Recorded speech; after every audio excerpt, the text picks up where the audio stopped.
할렐루야, 주님을 찬양합니다. 우리 주일 오후에 우리 성경에 나타난 용어들 가운데서 좀 핵심적인 단어들이 있는데 그것을 뿌리적으로 원어적인 의미를 살펴보고 그것을 우리가 어떻게 기초의 삶을 살아나가야 되는가. 그래서 오늘은 구약의 율법과 계명 그리고 신약의 예수님의 계명에 대한 원어적인 의미와 실제를 잠깐 살펴보겠습니다.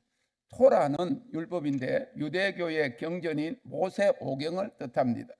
그런데 미처바는 이 율법에 근거한 계명이나 의무를 말합니다. 유대인들은 토라에 기록된 613개의 미처바를 지키면서 성인이 되는 12, 13세에 바르, 이 남자는 바르, 여자는 바트, 미처바 성인식을 통해서 종교적인 책임을 짊어지게 됩니다. 토라와 미처바에 대한 핵심 내용이 있는데 토라는 유대교의 근간이 되는 모세오경, 창세기, 출애굽기, 레위기, 민수기, 신명기입니다. 미처바는 히브리어로 계명 또는 명령을 의미하며 유대인으로서 준수해야 할 규율입니다. 이 613 미처버처에 보면 탈무드에 따르면 토라에는 613개의 계명이 있는데 248개는 하라 하는 계명이고 365개는 하지 말라 하는 그런 계명이 있습니다. 이 바르바처바, 바트, 미처바 해서 남자는 13세, 여자는 12세가 되어서 종교적 성인이 되는 것을 축하하는 의식인데 이때부터 계명을 지킬 책임을 집니다. 생활 속에 미처바가 있는데 단순히 의식뿐만 아니라 이웃사랑, 자선 등 일상생활 속에서 실천하는 모든 도덕적 의무를 포함합니다. 그래서 토라와 미처바는 유대인의 신앙생활과 정체성을 형성하는 가장 기본적인 요소입니다. 그러면 율법은 뭐고 계명은 뭔지 원어적인 의미를 한번 살펴봅시다. 율법은 히브리어로 토라라 그러는데 이 어근은 야라, 1차적인 의미는 쏘다, 던지다, 활로 간역을 향해서 정확하게 쏘는 것, 명중시키는 것을 말합니다. 2차적인 의미는 가르치다, 방향을 제시하다, 손가락으로 길을 가리켜 보여주는 것, 그것이 토라, 율법이라는 것이죠. 그래서 토라의 본질적인 의미는 하나님께서 삶의 방향을 가르쳐 주신 것이다. 어떤 규칙을 지켜야 하는 규칙집이 아니라 길을 안내하는 가이던스다. 그래서 토라를 율법으로만 번역하면 본질이 왜곡됩니다. 유대인들에게 토라는 삶의 방향을 가르쳐 주는 하나님의 사랑의 선물이었다. 그래서 시편 119편 97절에 내가 주의 법을 어찌 그리 사랑하는지요 라고 했어요. 헬라어로 이 율법은 노모스라 그러는데 어근은 네모, 분배하다, 할당하다, 관리하다 뜻이고 헬라 로마 세계에서 이 노모스는 사회 질서를 유지하는 외적 규범 체계입니다.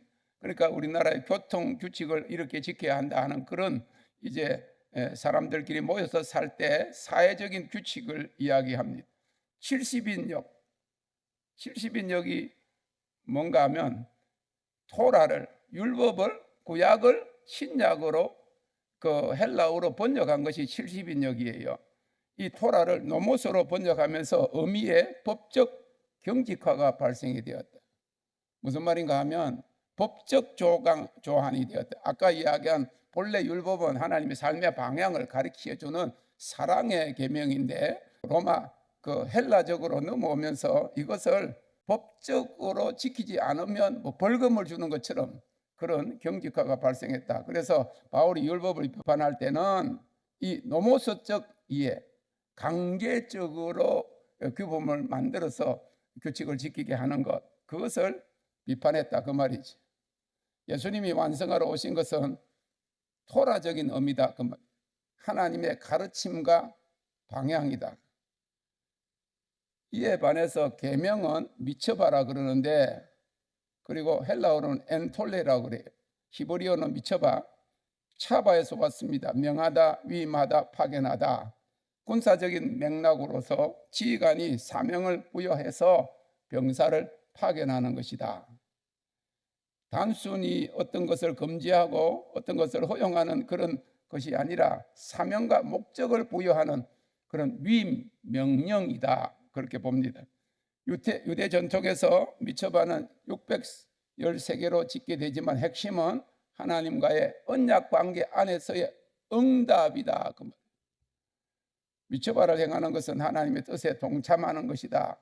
키두시 하셈 그렇게 할 때 헬라어는 하셈 키두시로 표기가 됐다. 그런데 오른쪽에서 왼쪽으로 읽어가야 되니까 그것이 키두시 하셈인데 하나님의 이름을 거룩하게 하는, 하나님의 계명을 지키는 것은 하나님의 뜻에 동참하고 그리고 하나님의 이름을 거룩히 여긴다. 다시 말해 하나님을 하나님으로 인정하기 때문에, 하나님을 사랑하기 때문에 그 계명을 지킨다. 그래서 요한 사도가 그렇게 이야기했죠. 하나님을 사랑하는 자가 계명을 지킨다. 계명을 지키는 자야 나를 사랑하는 자다. 그렇게 말씀한 겁니다. 또 헬라어에 엔톨레가 있는데 이 엔이라는 말은 아내라고 하는 거예요. 그리고 헬로는 완성하다, 성취하다. 그래서 안에서 완성되어야 한다. 밖에서 나타나는 그 외적 행위가 아니고 내면에서 성취되는 것이. 그러니까 하나님을 사랑하는 것도 우리가 마음으로서 무슨 행동을 해서 뭐 헌금을 많이 해서 그리고 교회 뭐 봉사를 많이 해서 그걸 보여지는 것보다 하나님을 마음과 뜻과 정성과 목숨을 다하여 안에서부터 행하는 것, 그것이 이 완성하다, 안에서 완성하고 안에서 성취되는 것, 그것이 바로 계명이다. 계명은 자발적이 되는 거예요. 군대에서 막 이렇게 지키지 않으면 안 된다 하는 그런 규율이나 그런 어떤 사회 어떤 법칙, 벌금을 매기는 그런 법칙이 아니라는 거지. 계명, 하나님의 뜻을 행하고 하나님을 이름을 거룩하게 하는 그런 신앙의 행위로. 그래서 예수님이 절교 사용하기를 서로 사랑하라, 이것이 나의 계명이다. 그래서 예수님이 그 율법을 두 가지로 해석했잖아요. 하나님을 사랑하고 이웃을 내 몸같이 사랑하는 것. 그래서 율법을 사랑의 계명으로, 주님은 율법을 폐하러 오신 것이 아니고 율법을 어떻게 완성하러 오셨다. 그 사랑으로 이제 하나님을 사랑하고, 그래서 십자가에 보면 수직적인 면은 하나님, 수평적인 면은 이웃 사랑, 그리고 법궤를 이렇게 보면 성전의 이 모습이 예수님이 십자가 이렇게 쥐고 있는 그런 십자가의 형태라는 것을 우리가 알 수가 있습니다. 율법적인 강제가 아닌 관계 안에서 자발적으로 완성되는 사랑의 명령이다. 십계명의 원어적인 재발견 이렇게 할 때 이 십계명 10 commandment는 아세렛 하데바림입니다. 이것도 마찬가지로 뒤에 이쪽에가 그러니까 한글 배열이 아니라는 거죠. 먼저 나오는 것이 하데 발음이고 그 다음에 아세렛이 이쪽이다. 이쪽에서부터 읽는 거예요. 아세렛 하데 바림, 그런 거예요. 헬라어는 알파, 베타, 감마 이야기 들었죠? 알파와 오메가 그러죠. 그죠? 그렇게 하는 거고, 히브리어는 다른 방법. 그래서 이 히브리어 원문의 10가지 말씀을 데바림이라고 해요. 데바림. 어디서 나왔냐? 다바라에서 나왔다. 다바라는 말은 말하다 그런 뜻이라 그랬잖아요. 살아있는 말씀이다 그런 뜻입니다. 하나님의 말씀, 하나님의 음성, 사건, 실제다. 그래서 출애굽기 20장의 서두에 보면 나는 너를 애굽 땅 종되었던 집에서 인도해 낸 내 하나님 여호와니라. 계명보다 복음이 먼저 나옵니다. 너를 구원한 여호와 하나님이다. 계명은 구원받은 자의 응답이지 구원을 얻기 위한 조건이 아니라는. 하나님의 계명을 지키는 것은 아까도 이야기한 것처럼 하나님의 이름을 거룩히 여기기 위해, 하나님의 뜻을 행하기 위해서, 그리고 하나님을 사랑하기 때문에 사랑의 응답이다. 십계명은 이렇게 해야 내 백성이 된다가 아니라 너는 이미 내 백성이다. 그러므로 이렇게 살아라. 할렐루야. 예수님이 그래서 율법을 어떻게 이해하셨느냐? 완성하러 왔다 그래. 마태복음 5장 17절에 이 플레로우라고 하는 것은 폐하러 온 것이 아니라 완성하러 왔다. 이 플레로우는 가득 채우다, 온전히 실현하다. 율법의 문자 이면에 있는 하나님의 본래 의도, 그런 토라적인 정신을 완전히 드러낸다. 그래서 율법을 폐하러 온 것이 아니고 완성하러 왔다.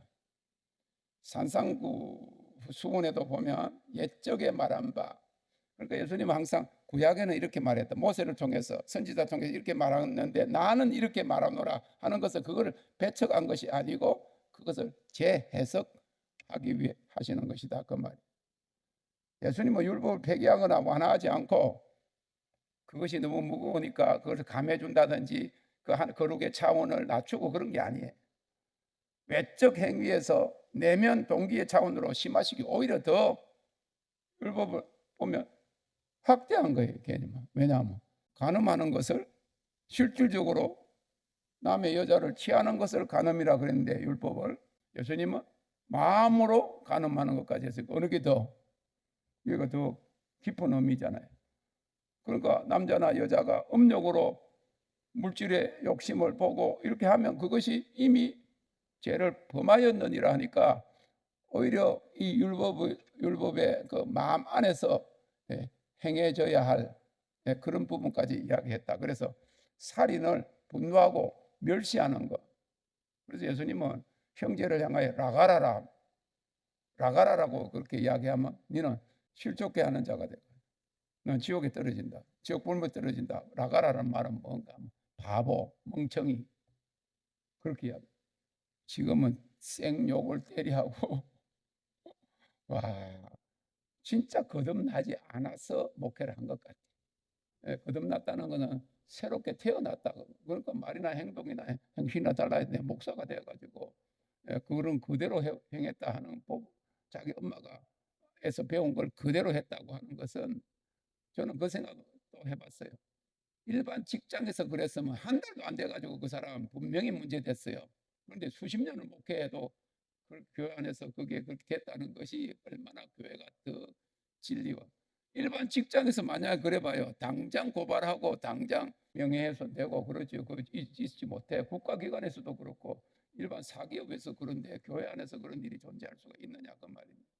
맹세라는데 말 자체의 진실성까지 그러니까 내면의 것을 더 깊은 차원에서 바울이 율법을 이해했을 때 이 파이다 고고서라 그랬는데 이 파이다 고고서는 뭔가 하면 율법이 우리를 그리스도께로 인도하는 초등교사다. 다시 말해서 옛날에는요 종이 있었는데 그 종이 고대 그리스에서 파이다 고고서라는 말은 아이를 학교까지 데려다 주는 종이 있었대.